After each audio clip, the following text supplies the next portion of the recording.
Hey, what's good, self-direct investors? I hope you're all doing great, and I want to welcome you back to my channel. If you're new here, my name is Jordan. I'm the mind behind Make More Capital, and today we're coming at you with the midweek update in the world of cannabis. Now, before we jump in, if you enjoy this video or you learned something, please just leave a like on it, as it really helps out my channel. And of course, if you want to learn how to take advantage of this generational investment opportunity, subscribe below so that you don't miss any future videos.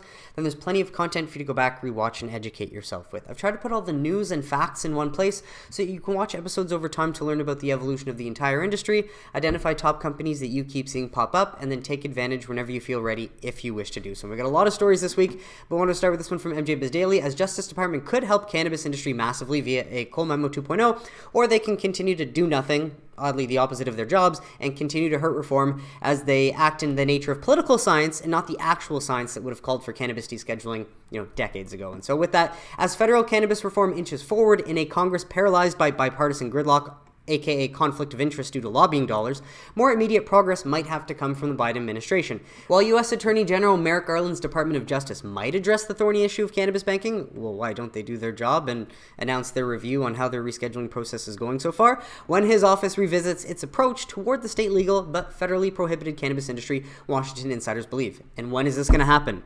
Crickets, right? So, however, a policy memo itself, much like the landmark 2013 Cole memo, is unlikely to convince more banks to offer basic services to cannabis businesses, several observers have said. Well, I would go against that based on what we saw in the past, but their word against mine, and such a document, dubbed by some insiders as the Cole Memo 2.0, could even backfire, according to pro-cannabis GOP lawmakers, talking about how it could turn off other congressional Republicans that they're trying to get on board. And so this is according to Rep. Dave Joyce. I'm happy that both Congresses and administration are beginning to look more serious at the need for federal cannabis reform. However, it would be most helpful if both branches worked in coordination as opposed to unilaterally. Well, how about you guys just get fucking something done? And do your jobs, please. He added that lawmakers need answers from the agencies, and the agencies needed more direction from Congress. No, we don't need answers. We needed action yesterday. So there's way more on here if you just wanted to pause, read, otherwise grab the full link, but I can't spend the whole time on this. Obviously, we're waiting for it, but we're not holding our breath. Well, we got this one from Marijuana Moment. As a small victory, congressional panel approves bill to streamline cannabis and other psychedelic research while ramping up fentanyl criminalization. And obviously, this should have been done a long time ago, but what changes have been made to studying cannabis? Just wanted to take you through this quickly. Under Griffin's bill that now advanced through the House, a research applicant who is actively registered with the DEA to study Schedule 1 and 2 drugs would need to have the request assessed within 30 days of sending a notice to the Justice Department. Okay, so a month to review as opposed to what's it currently now, I'm not sure. A non-registered applicant would have to have their submission considered within 45 days of sending the notice, and so again, a lot of time. Doesn't seem like it's speeding anything up. The measure also states that research that's being conducted or funded by federal agencies like the U.S. HHS would qualify for expedited processing. Fair enough, but again, is this going to help them try and design studies that they control, much like we've seen in the past, in the name of their pathetic political science? And further, the amended bill says that duplicative registrations would no longer be required for all researchers involved in an approved study of a Schedule 1 substance if they're all part of the same research institution. And so more here if you want to pause read, otherwise you can grab the full link. And so is this a step in the right direction of research, or is it a way to kick the can down the road and not deschedule, which would solve so many issues and further allow more government control in how they do these studies and then how they publish them? We'll have to wait and see, but happy to share this one from Verano, as this is a report that should be plastered on all mainstream outlets. A new report from U.S. Sentencing Commission shows that federal cannabis cases are continuing to decline as more state legal cannabis markets come online and have less reason to try and target and arrest people, and provide consumers with access to regulated products, highlighting that Americans want to vote with their dollars for legal cannabis if they have access. And so love to highlight this from U.S. Sentencing Commission. Again, this should be plastered in more areas. Thank you, Veronica, for sharing. Link will be below if you wanted to read through it. But with that, also another one from Marijuana Moment. Cannabis is the most prevalent herb in unnecessary military drug tests. What do we know? Why are you still even testing then? And is this not reason enough to deschedule so you can save a lot of money from this, get the supply chains back in order and working like they were in 2019 before the last 3 years of bullshit? When you think about it, shouldn't this actually be considered a good thing when you realize 40% of crime is caused by alcohol and cannabis has never killed anyone ever? And anyone with a brain understands that the only reason someone's going to a synthetic Delta 8 THC likely is because it's cheaper and because cannabis itself is still federally illegal. So they can't access it, and that's why they have to go to an alternative, which, if anything, makes the status quo more unsafe. But get this, the Department of Defense is calling on senators to acknowledge this, when at the same time, these idiot senators, thanks Marijuana Moment for highlighting, bipartisan senators file a bill to ease restrictions on industrial hemp farmers.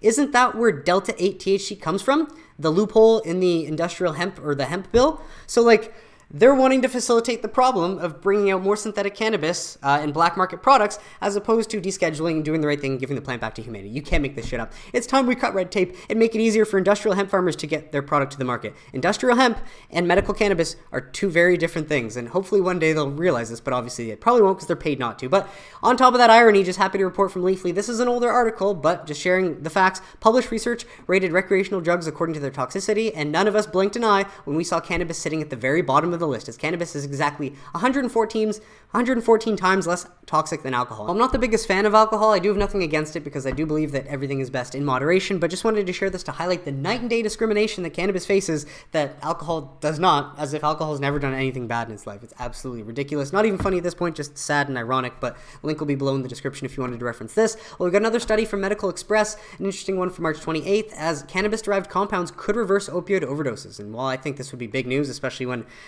sadly, opioid overdoses killed over 100,000 Americans last year, and this should be plastered over every mainstream media outlet, we know it won't be because mainstream media is brought to you by Pfizer and Big Pharma, one of the biggest lobbyists against legalizing cannabis, much like the policing agencies, rehab agencies, big alcohol and tobacco have said to be. Many sad influences keeping this illegal. But there's been a recent push in the U.S. to make naloxone, a fast-acting opioid antidote, available without prescription. This medication has saved lives, but it's less effective against powerful synthetic opioids such as fentanyl. And in an interesting twist, researchers are now looking into CBD, cannabis oil, a component of cannabis, as a possible alternative to the popular antidote. Unfortunately, today, a team reports compounds based on CBD that reduce fentanyl binding and boost the effects of naloxone. So here's a prime example of how you can use cannabis with another medicine to actually enhance the potential medical outcomes and save more lives. Should have descheduled a long time ago. And get this, earlier research suggesting that CBD can interfere with opioid binding inspired this current study. Good thing. In research published in 2006, 17 years ago, we didn't have enough evidence then, we have enough now, a group based in Germany concluded that CBD hampered opioid binding indirectly by altering the shape of the receptor. So when used with naloxone, they found CBD accelerated the medication's effect, forcing the receptors to release opioids and, make the person healthier faster. Fascinating. So more here if you wanted to pause to read. And so we hope our approach leads to the birth of new therapeutics, which in the hands of emergency personnel could save even more lives, 100%. But this starts with the U.S. descheduling cannabis and having the whole world follow after that. And so on to some MSO news, or not MSO news yet, but state news as new cannabis venture shares. This is an older one from March 16th, but wanted to pull it up as Michigan cannabis sales jumped 40% year over year to 216 million in February, which we do like to see, as we weren't expecting, we don't expect sales to jump up at least until March or April, and then in July, and then in December. But we see Michigan cannabis sales already after January have jumped back up 4.4% in February from January, reaching 216.4 million. On a per day basis, sales increased 15.6%, and the growth of 39.8% from a year ago is the highest over the past year. So love to see that, Michigan, despite prices falling a lot. So more here if you just wanted to pause to read for a bit of a breakdown. As well as the wholesale prices as well here. And so with that, just wanted to share this interesting graphic from Scott R. Grossman as he brings up an interesting point.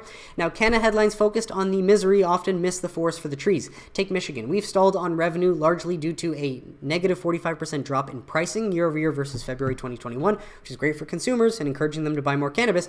But underneath surface, and also phase out the black market, but underneath the surface, we've seen a 2.5x increase in flower pounds sold. So 2.5x the amount of flower sold, and nearly 6x versus 2021. So positive takeaway is that as the prices are going down, people are turning to the legal market as opposed to the legal market, it seems, and sounds promising. And so Travis Brennan asks a good question here, because we don't know if the prices keep going down. Fortunately, it seems like they're stabilizing a little bit, as I think I featured in my last week's video. But then also it seems continued volumetric growth on flattish pricing will be potentially largest underappreciated surprise in 2023. Let's hope this might be the case, not just for Michigan, but for other markets. But thanks, Pop Mom, for bringing that up as well. But just wanted to share, what do you think? Let me know in the comments. But with that, we move through. So we've got a lot of stories today. Let this one load up. But this one, Maryland senators approve cannabis sales bill as state prepares for legalization this summer. We wanted to get things moving. There's a lot of pieces to this. So lovely to see Maryland on pace to launch their program for July 1st, although it's taken them 5 months longer than Missouri. Missouri has seen a bit of a supply issue, unfortunately, due to that. But whole point is to say that I believe next week they're going to be taking this up. So just wanted to share this. But next week we should have more information. And I got that from reading the article on whether this actually gets passed and what that involves for everyone in Maryland. And so with that, thanks Tom Engel for sharing this as of yesterday too. Today, the Delaware Senate passed bills to legalize cannabis and regulate sales, sending them to the Governor John Carney's desk. And so hopefully he'll sign that from now until Friday, and I can report on that on Sunday. The governor vetoed a cannabis legalization measure last session, but supporters believe they have enough votes to override this time. Let's hope that they're right, and let's hope that those in Delaware get access to a safer, non-addictive medicinal or recreational alternative. And with that, Marijuana Moment shares as Idaho Republican lawmaker files medical cannabis legalization bill. So just wanted to share this as it is early on, means it's been filed, doesn't mean that it has any sort of chance going through yet, but really just wanted to show you what this could mean for anyone in Idaho. What would the Idaho Medical Cannabis Act allow? And here you can pause, read if you're interested, otherwise a little bit more down here. Well, thank you, Marijuana Moment, as North Dakota governor signs bill letting people in hospice care self-certify as medical cannabis patients. Boom. Love that ability, as it is a medicine, and anyone that needs access to it should be able to say, hey, just give me this if it makes life more bearable or better for my current condition. Application fees will also be waived for qualifying hospice patients, and so love to see that for those in North Dakota. Link below if you wanted to read through the whole thing. Well, Jeremy Burke, thanks for sharing this one from Brad Racino. Huge. Brooklyn can now apparently legally get a dispensary. Yeah, we'll see how soon that could come about, in the words of Schmuck Schumer. But thank you, Brad Racino, for sharing, as the Second Circuit Court has just lifted the CAURD license injunction in 4 of the 5 regions. So not all of them are lifted, 4 of the 5, but the district court's injunction is modified so that it bars the issuance of conditional adult use retail cannabis dispensary licenses only in the Finger Lakes region. And so victory for 4/5 of those in New York, but could be a big development to at least start some positive change in New York. And with that, some sad news, Marijuana Moment, thanks for sharing. Hawaii won't legalize cannabis this year despite Senate passage.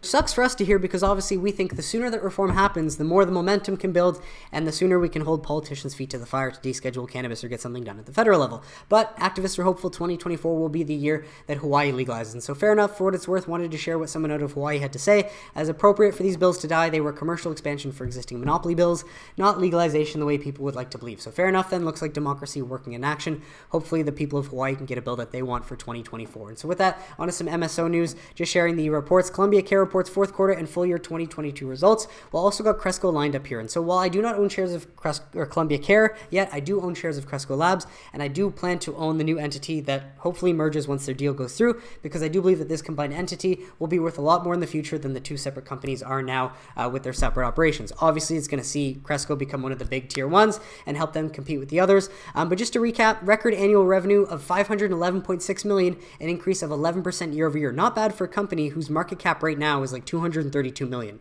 While the record annual gross profit of this full year is $201.2 million, again, close to their current market cap of $232 million, an increase of 4% year over year. Now, obviously, this is before they have to pay for certain things. I'm not going to go through EBITDA, and because, again, the more I pay attention to investing, the less these numbers really make sense, and the more we just ought to focus on free cash flow. But pause to read here if you're interested in reading some of the management commentary.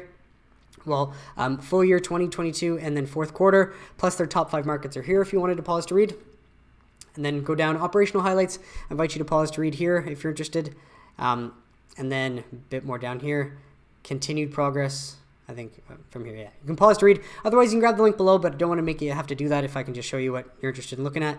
Here you can pause to read capital markets and liquidity highlights. But main thing I wanted to show you is Columbia Care, much like all the other MSOs, did report a large loss from operations, $360.7 million. And this is in the form of goodwill and impairment charges. And so we've seen this across the board, usually done in Q4. But just to highlight that the goodwill and impairment charges, although in USD, not nearly as big as what we've seen out of Canadian LPs in the past years. Now, again, whatever's in the past for these companies is fortunately in the past. As long as they can stay healthy and cut costs, things will look better as we look forward and see this eventual merger. But just wanted to share that from Columbia Care. And with that, Cresco Labs, as they announced their 4th quarter and full year. Now, this was on March 16th, but I did miss it.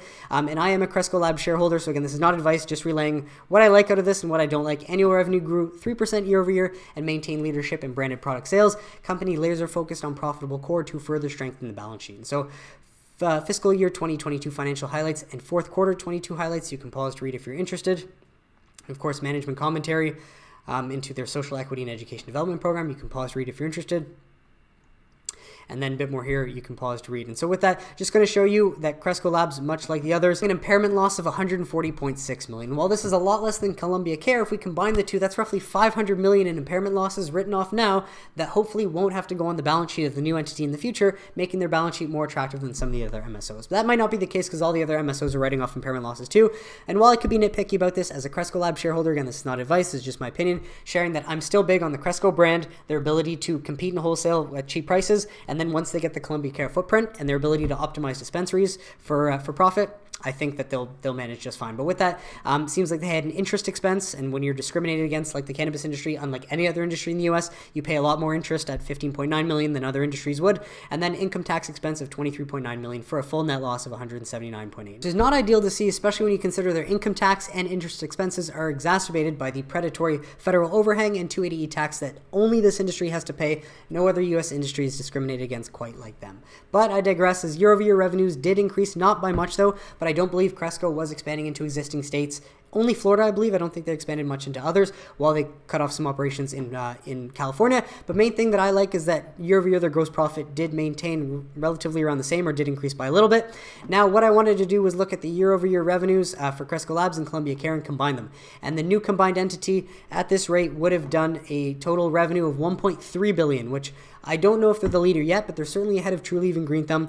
We have to wait for Curaleaf to release their earnings. But with gross profit, if we combined Cresco's and Columbia Care's, we would have got $609 million in gross profit as well. And so while the combined new entity would have done more revenue than Trulieve, they would have done less gross profit. So of course they got to tighten up some things, much like Trulieve has been good at doing in the past, as they've been tightening up things from the Harvest acquisition.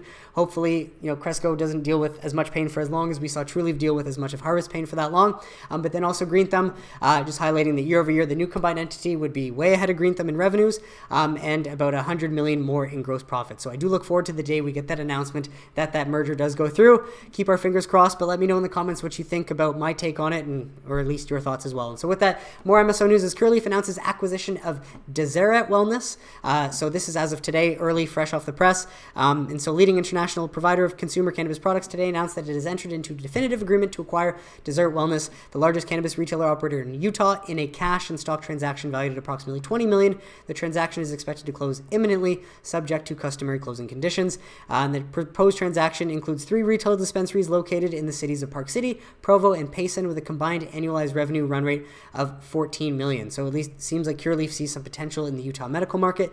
TerrAscend immediately strengthens Curaleaf's retail footprint in Utah, providing the state's medical patients with a wide variety of quality products, including cannabis flower, vape cartridges, edibles, and concentrates. Following the close of TerrAscend, Curaleaf's retail footprint will increase to 4 dispensaries in Utah and 150 nationwide. So you can pause to read more a little about here, and especially about Utah's data.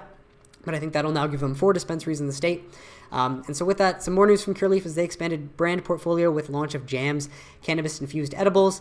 And this is as of yesterday or 2 days ago. They'll be available in Florida and coming soon to Arizona, with additional states to follow in the coming months. So pause to read more if you're interested. Otherwise, there's a little bit more on the product down here from Curaleaf. Link below if you wanted to grab that and read through the whole thing. While Air Wellness closes sale of Arizona assets. And so good to see Air Wellness cut off some costs that they don't necessarily need as well, if it's going to help them in the long run. So you can pause to read more on sort of what their whole plan is, but what they get out of this, or what they get back for deciding not to purchase these assets.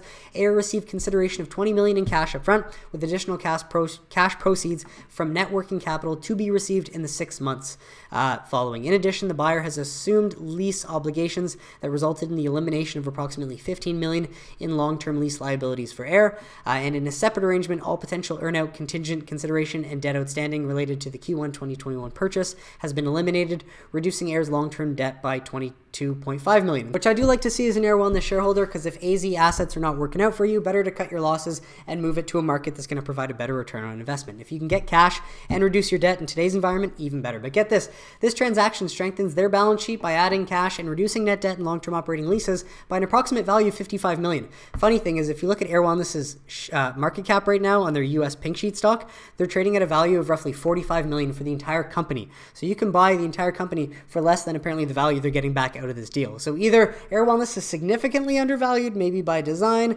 and by federal overhang that makes it hard for any investors to actually get into this opportunity, or maybe we're missing something. What do you think? Let me know in the comments, but I do firmly believe that even as a tier 2 MSO, they will be able to stay afloat until the next bull cycle, in which we will likely see a rising tide lift all ships. But what do you think? Let me know in the comments. But with that, some Canadian insider filings wanted to share as TerrAscend. We are seeing some confidence from insiders. 4 is what Jason Wild did down here allowed him to exercise rights for way more common shares, which I'd say is bullish. But on March 27th, we've got 3 executives from TerrAscend. Their executive chairman, Jason Wild, Keith Stauffer, and Ziad Ghanem. I don't know their exact positions, but mainly they're putting their money where their mouth is and betting either based on something they know that we don't, or that they understand and know that in the future the shares are going to be worth a lot more than they are now. And so this does make me more optimistic about TerrAscend, especially how well their recent earnings were. And just wanted to highlight, while I have some money coming back in the form of a tax return, and I plan to send that into my TFSA, I'm not going to invest it yet, because any money I've invested in hopes that, Congress is going to do the right thing has just sunk. And while it's fine, I don't need the money yet, and I'm sure it'll come back up in the future. I do see 2 companies now that I don't have exposure into that I would want to get into. And just to share, I own Cresco Labs, Trulieve, Goodness Growth, Ayr Wellness, Tilt, and TLRY. 2 companies that now, based on all the recent developments, I would want to get into would be TerrAscend and Green Thumb Industries that I don't have exposure yet. Just wanted to share that out loud. Do you agree? What do you think? Let me know in the comments. But with that, on to the rest of the MSO news, as Verano is going to announce their Q4 earnings and full year 2022 results tomorrow morning, 8:30 a.m., March 30th. And so full link below if you wanted to read through it. But we'll be tuning in to what Verano has to say, and we'll feature their earnings on Sunday. While unexpected this morning, but Green Thumb already expecting to host their first quarter 2023 earnings conference call on May 3rd, 2023. Another reason why Green Thumb looks more attractive now than ever. Obviously, you're not growing as fast as others because they haven't acquired as much, but free cash flow is the name of the game at this point, and this does make them look attractive, especially because they're already ready to do their first quarter. And with that, TLRY Brands to announce third quarter fiscal year 2023 financial results on April 10th, 2023. Now, again, the only reason I hold TLRY is because as a Canadian LP, they're one of the better companies in Canada. If you had to say any of them were okay. But, of course, at the same time, they trade on major U.S. exchanges. And if there is any sort of news like Germany actually introducing legislation, TLRY could be one of the immediate beneficiaries being on those major exchanges. And so this will come April 10th after the market closes at after 4 p.m. And so we'll look out for that, and I will likely feature that when that comes about. But with that, a few more articles just before we head out. Bloomberg, BNN, investment opportunities in cannabis stocks. 3 hot picks from Matt Bottomley. And so this is as of March 27th.